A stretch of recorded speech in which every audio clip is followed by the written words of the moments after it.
ketemu dengan guru kami. Mengapa saya sebut guru? Karena temannya beliau itu banyak dari guru-guru kami lulusan dari pondok pesantren Situbondo asuhan Kiai As'ad Samsul Arifin. Jadi teman-temannya beliau banyak dari guru-guru kami, khususnya di pondok kami Darussalam. Tuh, makanya sulkan. Yai, boten apa yai? Sulanggap yai. Hadirin hadirat rahimakumullah. Bapak Lukas keluarga memberi tugas, anggaplah memberi tugas kepada Al-Fakir Al-Jahil ini untuk sedikit memberi mau'idhah tentang khitan. Kita kalau berbicara tentang khitan berarti urusane burung. Nggih, manuk istilahnya. Menarik cilik gak kira paham apa itu burung manuk itu. Ya. Secara fikih khitan itu adalah qat'ul jildi, memotong kulit allati tughattil khasafah, yang menutupi hasafah. Apa bahasa kini nih hasafah ini? Helm. Paham nggih helm nggih? Jadi memotong kulit ya yang menutupi helm anak laki, orang laki-laki, itu namanya khitan. Jadi ini wong oma iku sunat. Nggak tahu kalau orang sini apa namanya? Sama nggih, sunat. Nah, jadi arek cilik sunat. Nah, itu bagi laki.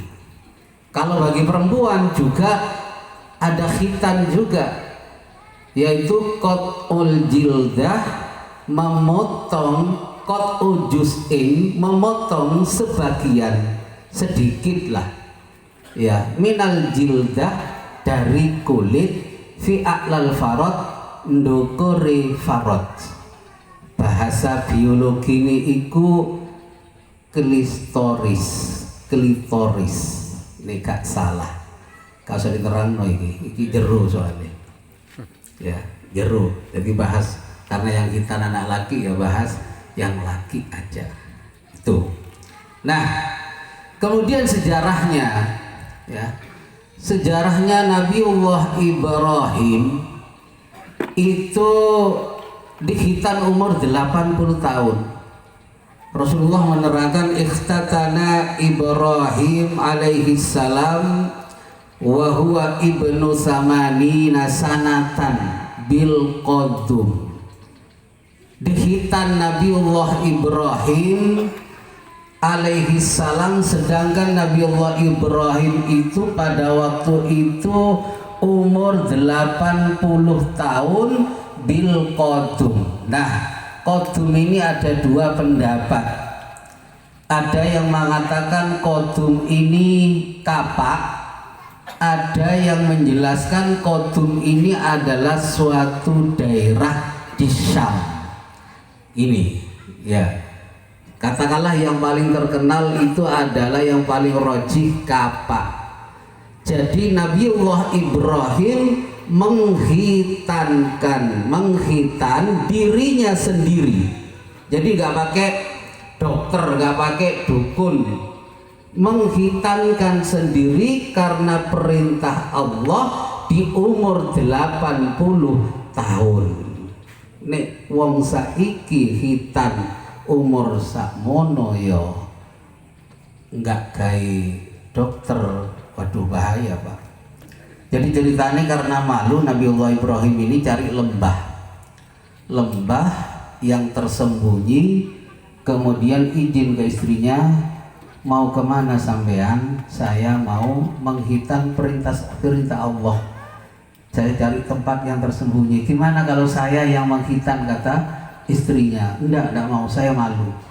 Akhirnya cari di suatu lembah Kemudian Nabiullah Ibrahim dengan Bismillahirrahmanirrahim memotong hasafahnya dengan kapak.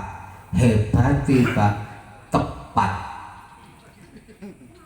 Nek gak tepat Pak, tugel.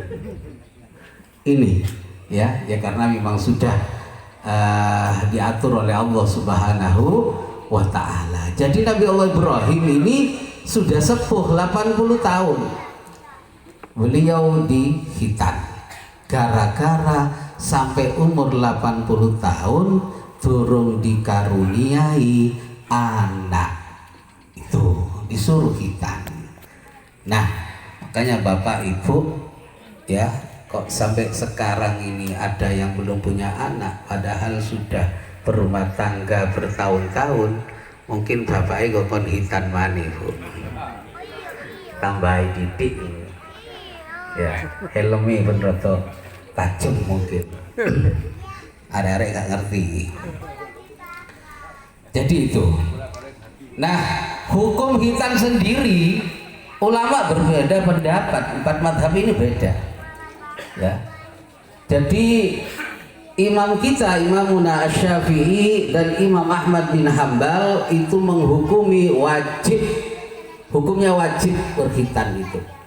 Sedangkan madhab Imam Hanafi dan Imam Maliki, beliau mengatakan sunat muakkadah, sunat yang sangat dianjurkan. Itu. Nah, cuman kita karena bermadhab Imam Syafi'i ya, maka wajib kalau punya anak dihitan. Kenapa? Karena ketika sudah balik nanti kalau belum dihitan, ketika sholat takutnya ada najis di hasafanya tersebut. Itu makanya Imam Syafi'i mengambil hukum yang wajib. Itu sejarah sedikit tentang hitan. Hadirin hadirat rahimakumullah. Kemudian apa yang terpenting dari permasalahan anak ini? Yang terpenting adalah setiap orang tua itu berkeinginan mempunyai anak yang soleh solehah. Pasti ya, pasti itu. Nah, berbicara tentang anak, Al-Quran sendiri itu memberi penjelasan ada 4 model anak di dalam Al-Quran. Yang pertama anak fitnah. Ada fitnah, anak itu menjadi fitnah, menjadi ujian bagi orang tua. Apa maksudnya fitnah itu? Katanya Allah, innama amwalukum wa auladukum fitnah, bahwasanya harta-harta kalian dan anak-anak kalian bisa menjadi fitnah, bisa menjadi ujian bagi kalian. Duit anak kok jadi ujian? Ya betul Pak ya. Ketika kita ini sudah berusaha mulai kecil mendidik anak, memberi makan yang bergizi, memberi makan yang sehat, disekolahkan di sekolah yang terbaik, bahkan dimondokkan juga mungkin salah satu wasilah sarana supaya kita ini mendapatkan anak yang soleh. Dilalah ketika pulang selesai dari studinya, selesai dari mondoknya, anak ini gudo nang wong tuwa. Ya, itu adalah ujian, fitnah bagi orang tua. Sabar ndak ngadepi anak model ngini. Tuh, itu yang pertama. Yang kedua kata Al-Quran, ada anak ini zina, hiasan, kebanggaan. Kata Allah Subhanahu wa taala, al-malu wal banuna zinatul hayatid dunya. Al-malu adapun harta, wal banun dan anak-anak, zina, menjadi hiasan dunia.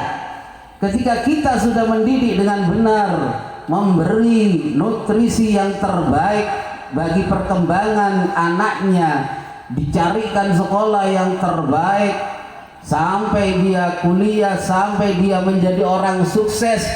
Orang tua mana yang gak senang melihat anak model seperti itu sukses? Kebutuhan orang tuanya dipenuhi, dibelikan rumah, dicukupi semuanya. Namun ada satu mungkin yang kurang, orang tua tidak memberi pendidikan agama. Apa jadinya ketika orang tua meninggal dunia? Anak bingung, diapakno wong tuaku iki. Ya, malam Jumat biasanya ini wong soleh diwajokno, dikirimi Fatihah Yasin. Tapi anak yang hanya hiasan dunia ini, dia itu nggak bisa melakukan apa-apa, cuma dapat membanggakan orang tua ketika orang tua masih hidup. Dia kurang api. Itu anak yang kedua. Anak yang ketiga kata Al-Quran itu ada anak aduun, jadi musuh. Iki sing repot. Kata Al-Quran, ya ayyuhalladzina amanu inna min azwajikum wa auladikum aduwwan lakum fahdharuhum. Wahai orang-orang yang beriman, inna min azwajikum, sesungguhnya dari sebagian istri-istri kalian, wa auladikum, dan sebagian anak-anak kalian, aduwwan lakum, bisa jadi musuh bagi kalian, fahdharuhum, maka hati-hatilah untuk menghadapi anak model seperti itu. Dan itu sekarang banyak terjadi, Pak. Ketika kita membaca di medsos, melihat di medsos, membaca di majalah dan lain sebagainya, ada orang tua dituntut oleh anaknya, ada orang tua dibunuh oleh anaknya sendiri gara-gara tidak dibelikan sepeda motor dan lain sebagainya. Ada anak menuntut orang tuanya sampai ke pengadilan gara-gara masalah harta karena warisannya belum dibagikan. Ini adalah tipe-tipe contoh anak aduwwan lakum yang jadi musuh bagi orang tuanya sendiri. Pertanyaannya, sopo sing salah nih model ini? Apakah anak semua 100%? Saya kira harus cross check dulu pada diri kita. Sudah benarkah kita mendidik anak mulai dari awal anak ini berkembang sampai dewasa? Nek didik keliru, maka nanti jadilah anak ini yang aduwwan lakum, justru jadi musuh bagi kita orang tua. Oke, itu ketiga. Yang keempat, hadirin hadirat, kata Al-Quran, ada anak qurrata a'yun. Nah ini ya, mudah-mudahan Mas Ananda Muhammad Naufal Rabbani tipe anak yang keempat ini, anak yang menyejukkan mata, pelipur lara. Dalam Al-Quran dikatakan, Allahumma Rabbana hablana min azwajina wa dzurriyyatina qurrata a'yun. Ya Allah, hablana, anugerahkanlah kepada kami, min azwajina wa dzurriyyatina, dari istri-istri kami, ya, wa dzurriyyatina, dan keturunan-keturunan kami. Qurrata a'yun adalah orang-orang atau anak yang bisa menyenangkan hati. Ketika kita susah, anak bisa menghibur. Itu namanya qurrata a'yun. Apa ciri-ciri qurrata a'yun? Dalam tafsir Al-Qurtubi dijelaskan, yang pertama adalah salhul lisan. Perkataannya itu selalu baik. Tutur katanya ini bagus, baik. Meskipun gak boso nang wong tua, gak tahu nyakiti hati orang tua. Itu namanya salhul lisan. Ini ciri-cirinya anak qurrata a'yun. Ini ya. enten memberi bagi insya Allah kata mudah-mudahan ya tutur katanya baik, sopan, gak nyakiti hati orang lain, gak nyakiti orang tua. Itu ciri-cirinya qurrata a'yun. Yang kedua adalah solhul jawarih. Kata ulama, baik anggota tubuhnya. Apa maksudnya? Dia itu ringan tangan, selalu menolong hajatnya orang, gak diminta langsung tanggap, sergap. Di rumah orang tua repot, gak atik dikongkon, langsung membantu. Meskipun dia cowok, delok dapur kok berantakan, gurung dikorai. Waduh, ini namanya apa? Ciri-ciri anak qurrata a'yun. Enggak pakai disuruh, langsung sergap membantu orang tua, membantu orang lain yang membutuhkan. Kemudian yang ketiga adalah solhul qalbi. Hatinya baik. Katanya ulama yang dimaksud adalah dia itu adalah taat menjalankan perintah agama. Ini taat menjalankan perintah agama. Ketika sudah diberi pendidikan yang bagus, disuruh ngaji langsung budal, disuruh sholat le nang musola, sholat le nang masjid budal, bahkan tidak pakai disuruh berangkat. Itulah ciri-ciri anak yang qurrata a'yun. Kalau digabungkan anak qurrata a'yun atau anak yang soleh, kalau tidak ada tiga ini maka belum dikatakan anak soleh. Ya, lisannya bagus, suka bantu, tapi gak sembahyang, gak sholat, enggak soleh. Ada anak soleh selalu nang masjid, sergap ngaji, tapi omongannya selalu nyakitno orang lain wong tua, ya gak soleh. Tuh.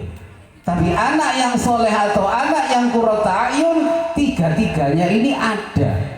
Lisannya, perkataannya, tutur katanya sopan, bagus, tidak menyakiti orang lain, selalu sergap membantu orang lain, dan taat kepada Allah. Itulah yang dimaksud anak soleh yang di dalam Al-Quran disebut dengan qurrata a'yun. Hadirin hadirat rahimakumullah. Tadi saya dibisikin oleh Mas Zain ini. Ya, Mas Zain ini ponakan saya. Makanya saya ada di sini kan ada Mas Zain ini. Ya, di ponakan. Man, nih ceramah cok suwe-suwe. Nang kini ki wong biasa setilu acara iman. Gitu loh. Oh siap kata saya. Ya, maka dari itu saya tuntaskan. Sekarang bagaimana sih cara mendidik anak supaya menjadi anak yang soleh qurrata a'yun? Ya, mulai dari awal Pak, mulai dari mau membuat anak itu kalau ingin jadi anak yang soleh, maka komitmen antara kita dengan istri kita, Mas, saya pun kepingin punya anak yang soleh, ini monggo. Maka awal sebelum berkumpul dengan istri, wudhu dulu. Nah, Mas wudhu disik Mas, mari wudhu, sholat Mas, mari sholat, maca Yasin Mas. Ini perlu istighosah, nggih ya? Kira-kira tadi kumpul kok enggak? Ngantuk Islam. Nah, katakanlah kalau sudah terjadi seperti ini, bagaimana cara membentuk, minimal membentuk supaya anak itu menjadi soleh? Yang pertama adalah dari memberi nama yang baik dulu. Ya, memberi nama yang baik. Hakul walid alal waladi, kewajiban orang tua kepada anak yang pertama adalah ayyuhsinasmuhu, memperbagus namanya. Masya Allah, Bapak Lukas, bagus sekali nama putranya yang dihitan ini, Muhammad Naufal Robbani. Muhammad orang yang selalu dipuji, terpuji. Naufal salah satu sahabat, di mana di dalam sejarah orang yang bernama Naufal pasti ganteng, pasti dermawan, dan pasti pemberani. Nah, ini Naufal, ya. Robbani, bahasa sekarang Robbani itu adalah religius, ya, agamis, selalu taat kepada Allah. Jadi Muhammad Naufal Robbani kalau digabungkan adalah seseorang yang dermawan, pemberani, yang selalu taat kepada Allah. Semoga namanya mudah-mudahan menjadi doa yang terkabulkan oleh Allah Subhanahu wa ta'ala. Hadirin hadirat rahimakumullah. Jadi yang pertama adalah ayuk sinasbahu, ngapik no jeneng. Sebab zaman biyen jeneng itu